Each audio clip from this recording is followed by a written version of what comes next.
At a price of £540,000 plus tax, you should also get some change for your million. And you'll get more than just a fabulous looking car with an awesome engine in the back. The McLaren F1 is the dream concept of its designer, Gordon Murray. Back in 1988, his Grand Prix McLaren was winning everything, but that was designed by his team of 30 engineers, and Murray is a man who derives most pleasure from completing a concept that is entirely his. He wanted out of the Grand Prix scene, and Ron Dennis gave him the green light to build his ideal road car. It had to be usable, fast, safe, and above all, a real driver's car. It also needed to reflect the experience and technology of McLaren. Every little detail, right down to this engraved instrument insignia, had to satisfy Murray's precise specification. 30 years earlier, his college sketchbooks were filled with variations of a three-seater layout. To Murray, it was the only solution. The driver would sit in the optimum position, in the middle. Ahead of the fuel tank and ahead of the engine. A Formula One style layout and naturally a Formula One style construction that starts with this. It was only just over 10 years ago that McLaren built the first ever Grand Prix car with a carbon fibre monocoque. Lightweight and very strong, yet it starts life as no more than an expensive roll of cloth. Each car is a jigsaw of 5,000 pieces of resin-impregnated carbon fibre pressed around 70 different moulds in anything from 2 to 17 layers. Each mould is bagged up and held in a vacuum before being cooked for 3 hours in this huge oven under 90 psi pressure at 125 degrees centigrade to bond it together. The cured carbon fibre pieces are then stuck together, rather like building a giant Airfix model with full-sized parts, until you have a complete body shell ready for the paint shop. From paint shop to assembly shop. This is chassis number 001, McLaren's own car.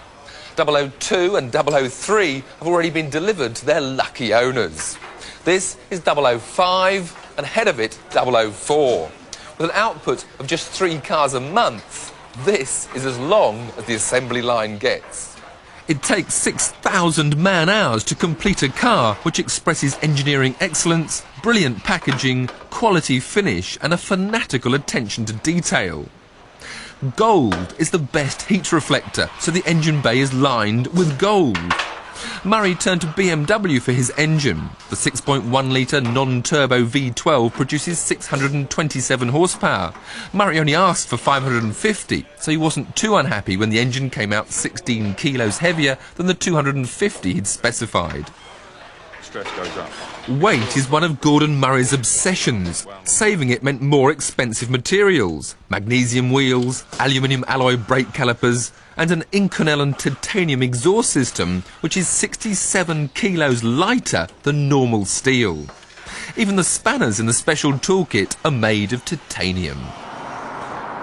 The finished shape is the work of stylist Peter Stevens, who already had the Lotus Elan and Jaguar XJR 15 to his credit before he began working with Murray to clothe the F1 in a shape that not only looked good, but performed to the designer's requirements. So, have all Gordon Murray's dreams come true? Is this a usable supercar? Well, it's light and easy to drive, the visibility is superb, the engine will dawdle along as slow as you want it to, and here in the middle there's a CD sound system all around you that's been honed to perfection. And there's even room to take the whole family shopping. Parking is a doddle, and there's no problem with opening the doors.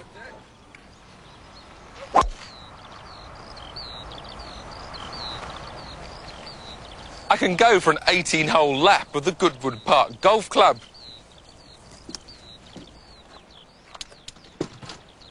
I've even got enough luggage space to pack up and head off for a weekend in the country.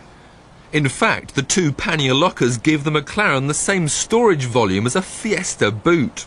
And under the floor there are spare fuses, bulbs and a first aid kit. So this really is a supercar you could use every day. But I can't really see the owners doing the shopping. They'll have staff to do that, a helicopter for the golf course and a Learjet for the weekend away. What the buyers of this McLaren F1 will want to do, and what you've all been waiting for me to do, is give it some stick.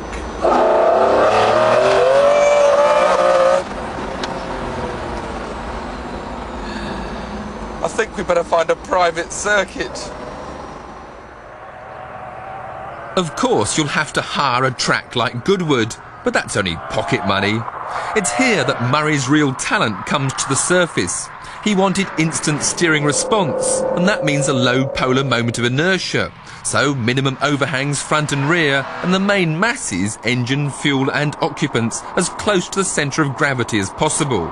The suspension must have the effect of a racing car, but the comfort of a road car.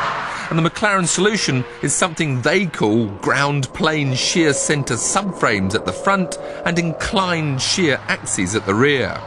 All of which translates into some pretty impressive performance. On this Goodwood racetrack, this McLaren is unbelievable.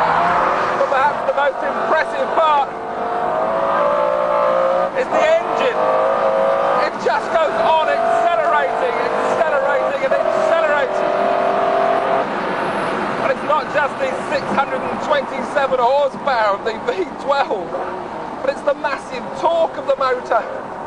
Whatever gear you're in, if you open the throttle, there's a massive power through this chicane in second. Open the power and whoa! Wheel spin in second, third, fourth. Just accelerates on and on and on. Braking, very impressive. That foil coming up at the rear to keep the car stable under braking. But it's opening this throttle, which you just cannot believe how quick this car goes. The handling is, well, it's an exceptional for a car with this power. But of course, good though the handling is, it's still a lively car. There's mild understeer as you turn in. But once you've got the power on, the only thing you're going to get is oversteer. It sounds so glorious behind you. Turn in, this long corner, a bit of oversteer. Up to third. A bit more oversteer. Oh! On this straight now, I'm up to fifth.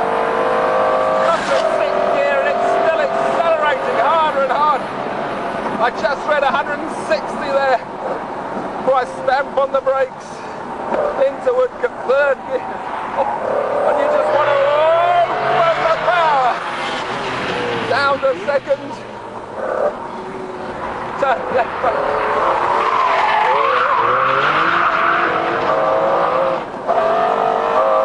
This is sensational.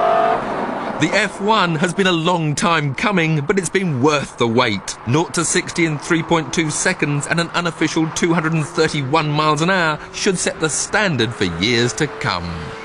The McLaren F1 has everything you ever wanted in a supercar.